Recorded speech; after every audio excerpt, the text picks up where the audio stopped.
Welcome back to Boston has entered the chat. Travis, Thomas, George Balekji. Remember, call us 617-790-0928. We had a Red Sox party to start the show. That will continue throughout the show. Here we're going to get into some Patriots talk, so call us, get involved, 617-790-0928. Okay, George, with all that being said, let's talk about the drama. Wow. Micah Parsons. Didn't see this one coming. Now, there's two stars on two different teams that we'll get into. Terry McLaurin, which has really been an ongoing conversation with us. We'll table him for now with the Commanders. But let's start with Micah because things have gotten explosive. So Micah came out after Jerry Jones. We even played some of the sound bites here on Boston has entered the chat weeks ago of Jerry Jones like, well, he gets hurt. I paid Dak a bunch of money, and then Dak got hurt, but I always pay my players and blah, blah, blah. Jerry just rambling on like an old man yelling at clouds. Thank you. Micah Parsons had enough. He's like, bro, keep my name out of your mouth. Matter of fact, I don't want to be here anymore. Get me out of here. Writes a letter like all these players do. Writes a letter, thanks Dallas. Look at this. Look at all this. I ain't reading all that. Either congratulations or I'm sorry for your loss, because ain't no way I'm reading all that. But he basically said, Dallas, you've made me a better man, but it's time for me to go and spread my wings and get paid, baby. And then Jerry Jones came back and said, wait just a doggone minute. Quit the malarkey, Micah. So now... Stop the malarkey here. So now we're just going back and forth. This is a mess, George. It's the Trade Micah. It's the Dallas Cowboys. It's Jerry Jones running the Dallas Cowboys. So this started where Micah knew he was in line to get an extension before even last season began, where he's the best defensive player in football. He has shown up. He is healthy. He plays, and he absolutely wreaks havoc at the line of scrimmage. And I know he said, fine, no extension done now. I'd be down to do it now. You want to wait till after the season? I'll get paid more? More cool. money. I'll play. And he did, fighting through injuries as well. That's right. Then it got to the point where Micah and Jerry had an offseason conversation where, again, Micah's like, I want a deal done ASAP. Where his agent's like, whoa, whoa, whoa, wait. He goes, no, I don't care about Myles Garrett. I don't care about DJ Watt. I know I'm leaving money on the table because when they get paid, I get paid more. It's like, I want something done. Jerry took that conversation, more of Stephen Jones too, and apparently they said, well, that was the deal. They refused to talk to Micah's agent, David Mulugeta, who is the number one, the best agent in all of pro football right now. He's the guy that got Deshaun Watson 100% guaranteed money. That's how good this guy is. And he could get Micah Parsons damn near 98% guaranteed money because you know in the NFL they don't want to do that. Right. But the fact that Jerry Jones, as the owner, your job is to run the business as a team, put the best team together possible, be smart with the money, like, you know, paying Micah Parsons last offseason. But if you're going to wait, figure out how to get these deals done. Same with his son, Steven. But part of your job is negotiating with agents and talking to them. The player's job is to play on the field and get sacks like Micah Parsons does. His agent's job is to get him the highest paying contract. The owner's job is to get with the agent, to pay the player, and work with him. And they're basically saying, no, I'm okay. Like, what cowards they are in Dallas. And then, yes, Micah Parsons put out the equivalent of the Bible on Twitter, which I did read the whole thing. Here's the part. Yes, I engaged in a back and forth in regards to what I wanted for my contract. At no point did I believe it was supposed to be a formal negotiation. Mr. Jones afterward, my agent would reach out, things get things done, blah, blah, blah. Spoke to Adam, who was told the deal was pretty much already done. My agent, of course, told him that wasn't the case. Reached out to Steven. The team decided to go silent. They're leaving his agent left on red. They have the best defensive player in football and leaving him left on red. And they have him unhappy, demanding trade, wants to sever ties with the team altogether. This is the Dallas Cowboys in the year of our Lord and Savior, 2025. Well, you know, I know a professional outfit that Micah could come on down to. Got the money. I mean, most cap space in the NFL. Got the draft compensation. Yeah, look, you're going to need first-round picks from here to the yin-yang, so go on and line them up, send that to Dallas.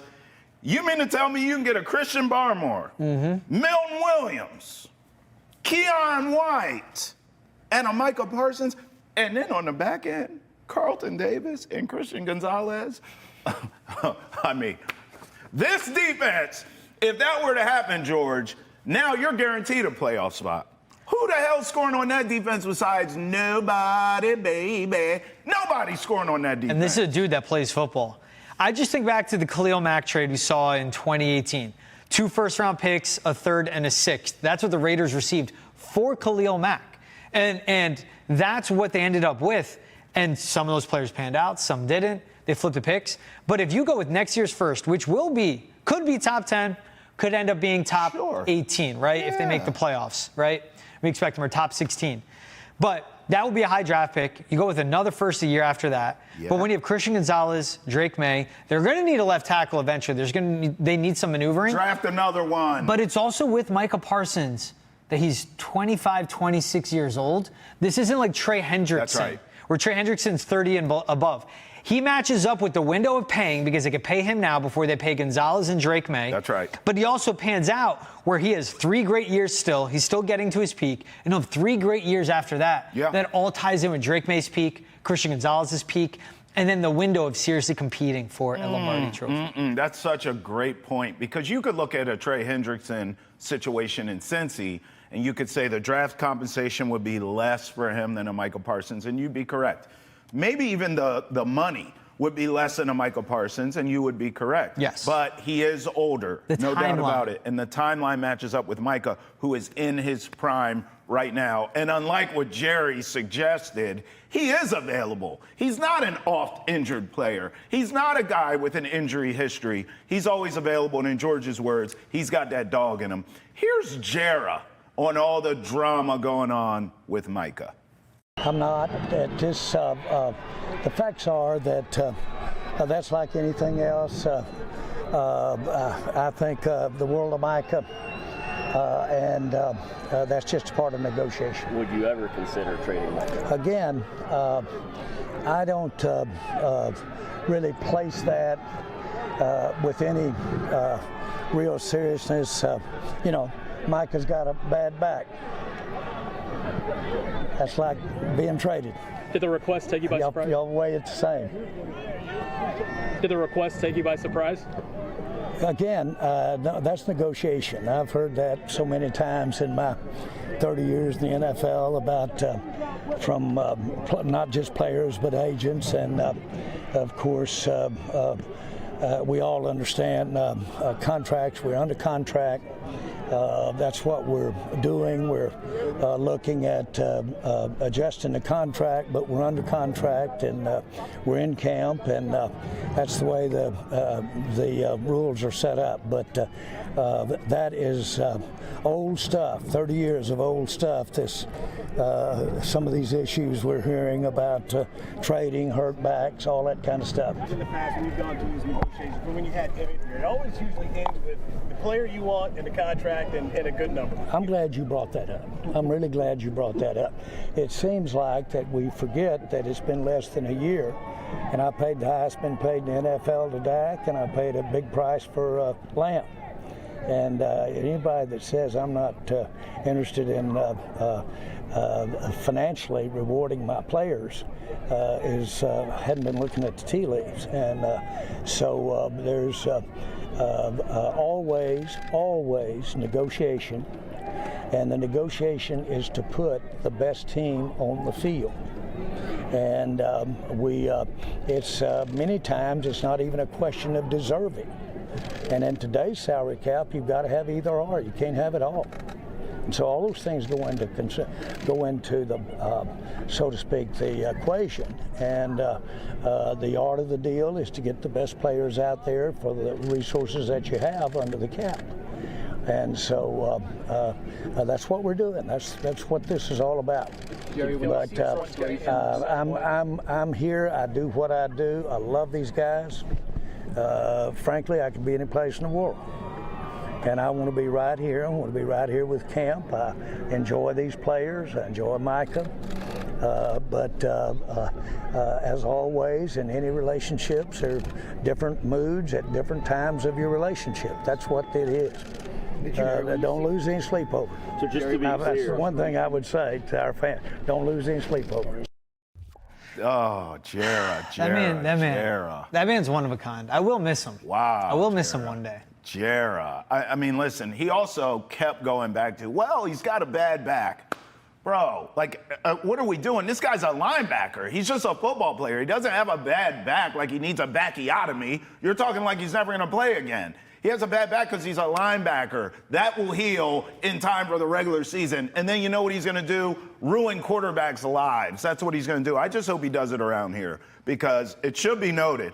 I mean, it's been well documented. There are people in the building here that loved Micah Parsons back in 2021. Yep. And there were rumors that the Patriots were going to trade up to try and get him. Yep. It didn't happen. So hopefully those people are still in the building right now and are picking up the phone saying, no, don't put the old man on the line. Give me someone who's got some brain cells left, and let's get this deal done and get Micah Parsons here. I would want someone without brain cells, a.k.a. Jerry, because that's how they're operating at this point. All right. It was one quote, too, and I read it in the Athletic article, and I couldn't believe it.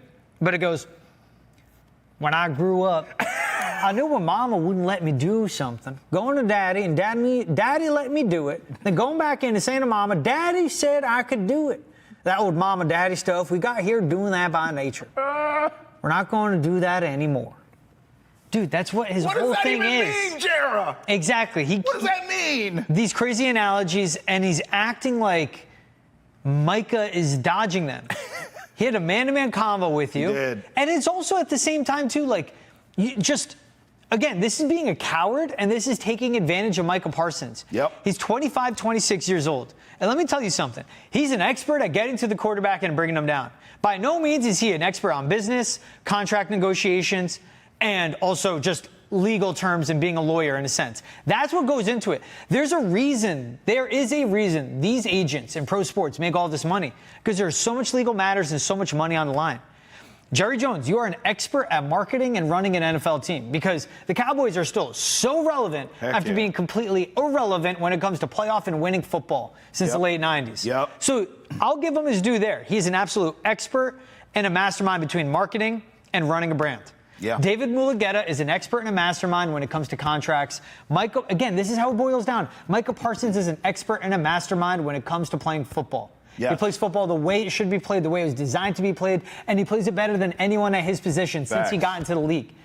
Jerry Jones, for you to say the mom and dad thing, that's not what it is.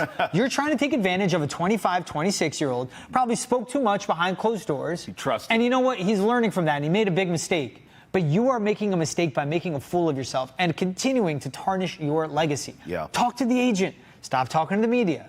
Baffling what he said there.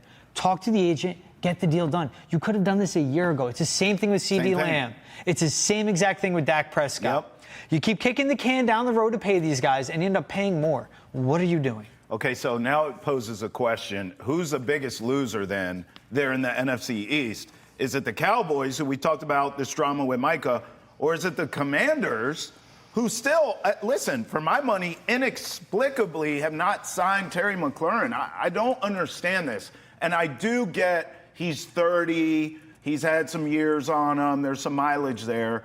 But I look at Terry, the guy, the person, what he is on and off the football field. On the football field, he's as polished as they get of a route runner, great hands, not the biggest cat you've ever seen. But he gets up. I mean, he takes a licking and keeps on ticking in terms of his size. He's getting those hits. He's getting right back up and going to the huddle every time. Sure-handed, a leader, can block. He can do it all. The Commanders have this young stud quarterback in Jaden Daniels, but they don't want to pay this guy. It just seems like a head-scratcher to me. But again, I know a team with all the cap space, the most in the league, that needs Terry McLaurin's services. Please, Patriots, pick up the phone and get Scary Terry here. Who's the biggest loser, Commanders or Cowboys? Definitely the Cowboys. Okay. I mean, look at how much of a mockery they are right now. And that's what it is. With the Commanders, that's like, it's just like, that's business. It's typical holdout saying, I'm not going to play, trade me, and he ends up getting paid. Exactly. What was Myles Garrett with the Browns? Same thing. You know, I decided winning football is more important. I want to be traded. Then they gave him all the money. But it's the Cowboys. Because this stuff happens. And I think, end of the day, honestly, that Micah Parsons ends up playing football for the Cowboys on a massive extension. Okay. But to get to this point, where it is coming out the reports he's severing ties, demanding a trade, he puts out a statement like that. Because that's Jerry Jones, as you said it, saying, well, Dak's always hurt, talking about Micah Parsons mentioning his bad back. 10 times, bro. How did he get that bad back? Busting his ass for you so you can make your billions. This is where I hate NFL owners. This is where I hate owners, governors in sports. This is where I hate that NFL owners get into the Pro Football Hall of Fame.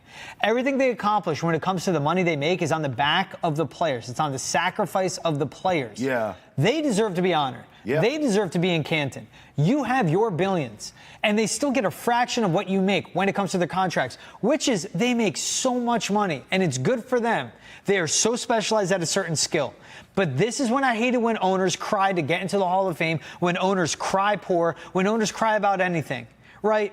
There is a part where the pendulum has to be in the perfect spot between how much the owners make and how much they pay their players, but just miss me with that. For everything Jerry Jones tries to say and how great he is. And he even says things like, it's not about me, it's not about Mike, it's about the Dallas Cowboys. It's all about Jerry. It's always about Jerry. Shut up, Jerry. That's right. Old man Jerry, I tell you. He's just one of those ones. Just go in the corner, Grandpa. Just relax, would you? Just go sit down. But he can't do it. He can't keep his mouth shut. We want to hear from you. 617-790-0928. I saw a tweet from Albert Breer suggesting that neither team is going to lose either guy. Cowboys are going to work it out with Micah. Commanders are going to work it out with Terry. And to that, Albert Breer, I say, I hope you're wrong. And I hope the Patriots. Here's the tweet right here. He knows and his I stuff, hope though. the Patriots get both. And he's right. Look at the end. What the request will likely do is prompt incoming calls. Hello, the Patriots have entered the chat. Give us Micah and Terry, because we got all the money in the world. We want to hear from you. 617-790-0928. Tweet at us using the hashtag NESN Chat. Email us, thechat@nesn.com. No excuses. You can get to us. We're on every platform, and we want to hear from you. Still to come here on Boston Has Entered the Chat. The City of Champions is going to get a little more crowded. We'll explain next. Are they? The WNBA Or are they? may be coming to town a little bit closer. And if you want, get your hands on some Boston Has Entered the Chat merch. NESN, wickedwearables.com. Check it out.